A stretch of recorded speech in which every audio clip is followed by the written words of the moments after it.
Bismillahirrahmanirrahim. Uh, Kos yang kami ambil pada set ini iaitu CTU 552, Falsafah dan Isu Semasa. Tajuk report kami ialah sekularisme dari sudut pandangan Islam. Pensyarah yang mengajar kami iaitu Ustaz Zulkifli bin Dahlan. Ahli kumpulan kami terdiri daripada 5 orang iaitu Amirul Anwar bin Hussein, Iman Najmuddin bin Muda, Cik Wan Muhammad Aizat bin Cik Wan Razwan, Muhammad Hari Ikmal bin Johari dan Abdul Hadi bin Rosli. Okey, saya akan pass kepada presenter seterusnya. Okey, Zat. Slide pengenalan. Next.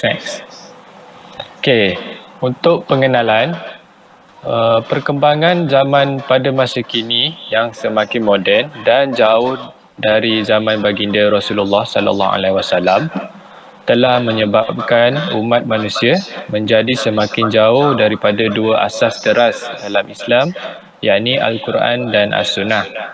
Sepanjang peredaran zaman yang semakin jauh itu telah munculnya pelbagai ajaran-ajaran sesat yang boleh mengancam dan menyimpang keharmonian Islam, terutamanya dalam negara tercipta ini iaitu Malaysia.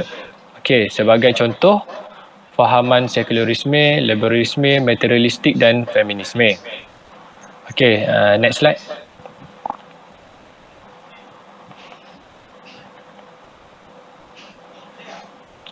Next slide.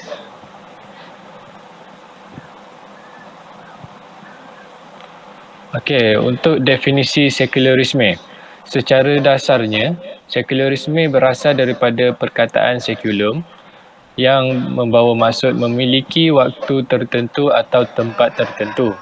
Okey, selain itu, sekulum juga boleh ditakrifkan sama dengan worldly yang bererti kehidupan sekarang dan di dunia ini.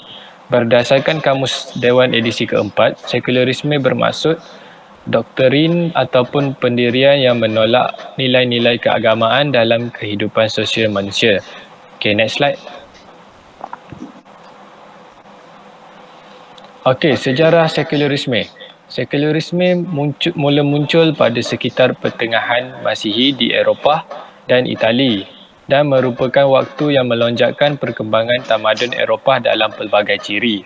Selain itu, perubahan nilai keagamaan mula dipandang dari segi sudut yang lain oleh masyarakat Eropah ketika itu dan perubahan ini telah dijangkakan oleh beberapa orang cendekiawan dan ahli falsafah bahawa akan terjadinya suatu penambahan ilmu dan kerosakan nilai agama dan mereka menganggap Tuhan telah mati. Okey, next slide saya akan diberikan next presenter. Okey, untuk slide yang seterusnya, isu dan huraian.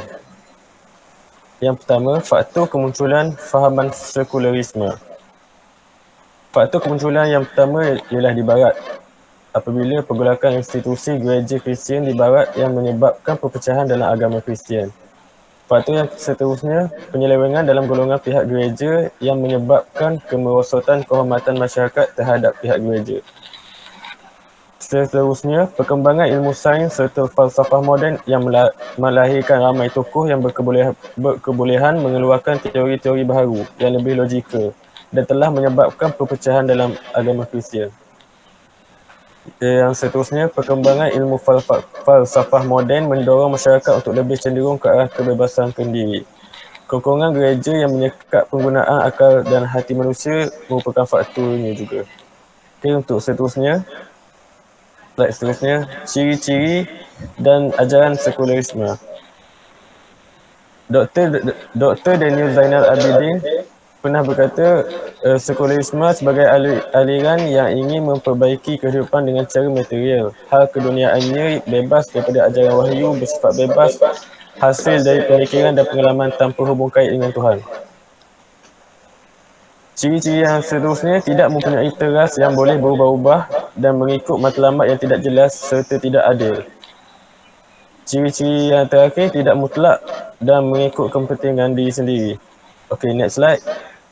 Iaitu penyebaran sekularisme melalui pendidikan.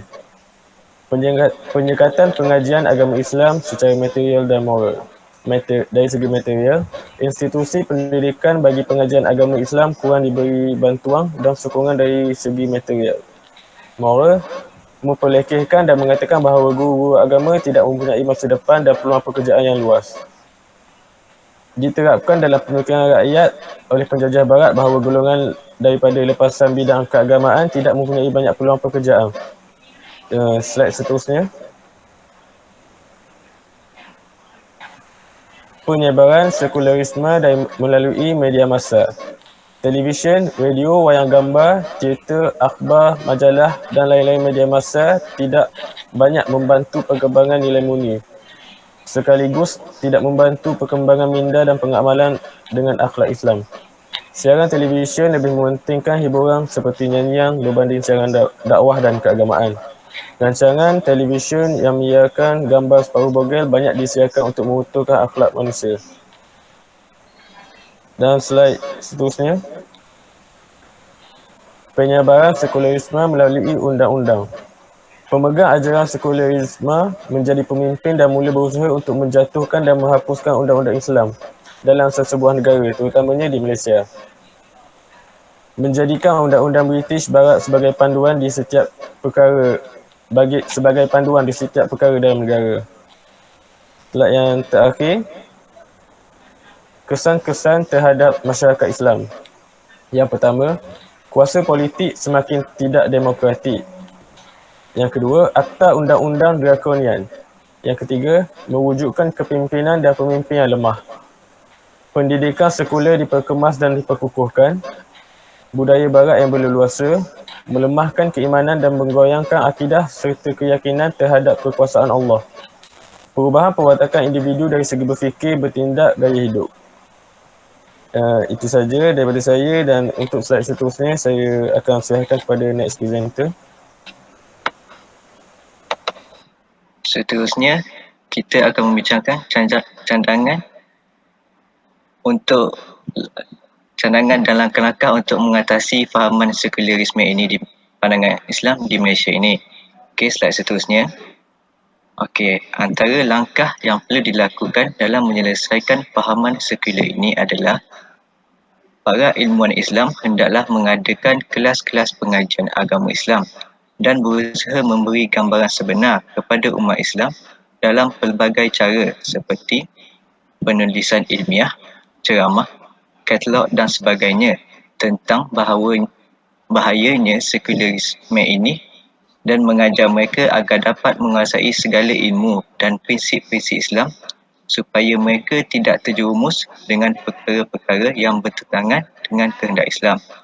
Seterusnya, para ilmuwan Islam mestilah menghidupkan sunnah dalam kehidupan dan menzahirkan keunggulan Islam, bersatu menolak dan mengkritik para intelektual sekular agar fahaman mereka tidak menular dalam fikiran umat Islam. Okey, seterusnya, slide seterusnya, kesimpulan daripada cadangan ini. Kesimpulan pertama, sekularisme didapati menjadi unsur penting dalam memandu kehidupan manusia dan mewujudkan peradaban yang selari mengikut kehendaknya. Sungguh pun Malaysia mengamalkan sekularisme dalam pemerintahannya, namun terdapat pelbagai usaha yang bersungguh-sungguh untuk mengembangkan syiar Islam oleh para pemimpin dalam masyarakat pada masa kini. Oleh itu, perkara yang penting ialah para pemikir dan pemimpin serta masyarakat haruslah berganding bahu menyekat dan membasmi idea-idea sekular ini dari terus menunjangi peradaban kita agar generasi akan datang tidak mendapat impak buruk daripada hasil fahaman sekular ini. Okey, seterusnya saya akan serahkan kepada presenter seterusnya.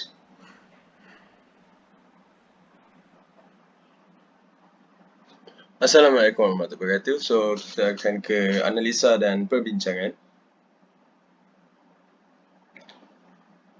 Kami telah mendapat analisa dari semasa membuat Google Form.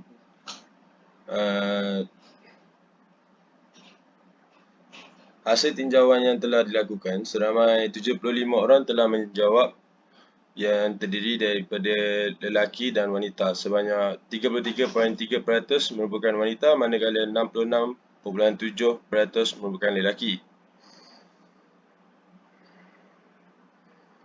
Daripada hasil kajian kami, seramai 96% daripada 75 responden adalah beragama Islam, manakala 2% beragama Kristian dan 1% beragama Hindu.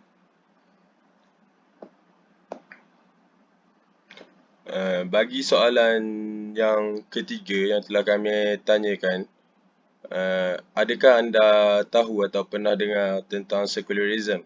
Berdasarkan maklum balas yang kami terima, seramai 68% responden pernah mengetahui dan pernah mendengari tentang sekularisme, manakala seramai 32% tidak pernah mengetahui dan mendengari tentang sekularisme.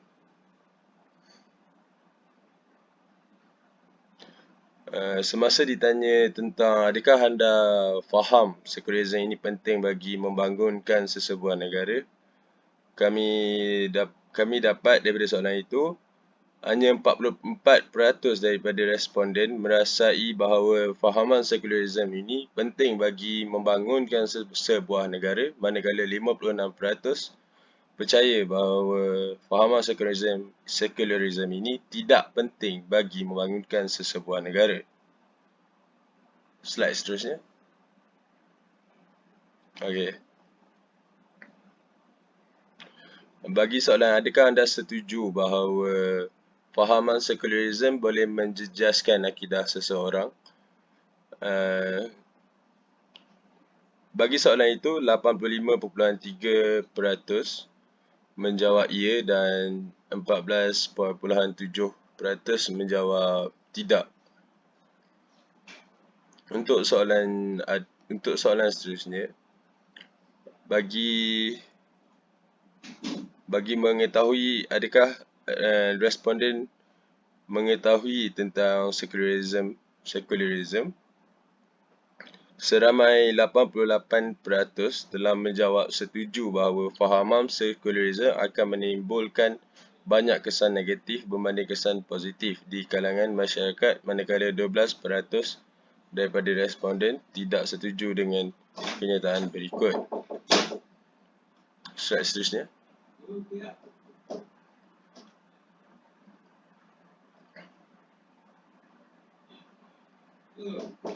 Pada pendapat anda, adakah fahaman sekularisme ini sesuai untuk diamalkan di Malaysia? Kami mendapati bahawa seramai 57.3% sangat tidak setuju bagi sekularisme diamalkan di Malaysia. Dan untuk soalan seterusnya, ramai daripada responden, iaitu seramai 46.7% bersetuju bahawa fahaman sekularisme menyebabkan wujudnya golongan LGBT di Malaysia. Untuk soalan pendapat responden, adakah wajar untuk menitik beratkan dan mementingkan hukum agama sebelum melakukan sesuatu perkara? Seramai 56% sangat bersetuju untuk kita menitik beratkan dan mementingkan hukum agama sebelum melakukan sesuatu perkara. Slide seterusnya. Okey, saya serahkan kepada presenter seterusnya untuk meneruskan. Okey, slide seterusnya ialah rumusan dan kesimpulan.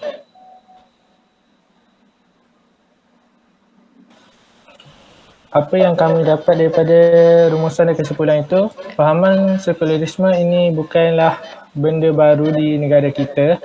Fahaman sekularisme juga telah mewujudkan sekitar abad pertengahan Masihi di Eropah, di mana terjadi penjamahan ilmu di antara para cendekiawan beragama Kristian yang menganggap Tuhan telah mati. Mereka telah mengasingkan hal-hal di dunia dan hal-hal keagamaan. Sekularisme ini telah mewujudkan ideologi yang mementingkan kehidupan di dunia seperti materialisme, individualisme, kapitalisme, komunisme dan feminisme. Kefahaman ini telah mengakibatkan banyak kesan negatif berbanding positif di kalangan masyarakat serta memberi impak terhadap di dunia Islam pada masa kini. Mereka sedaya upaya melemahkan keimanan masyarakat Islam. Oleh itu, banyak cara-cara yang diambil oleh masyarakat Islam bagi membendung fahaman ini menguasai akal fikiran masyarakat Islam. Kita seharusnya menolak sekeras-kerasnya daripada sekular oleh budaya barat yang hanya mementingkan dunia semata-mata, dunia yang hanya sementara. Okey, itu saja daripada grup kami. Sekian, terima kasih.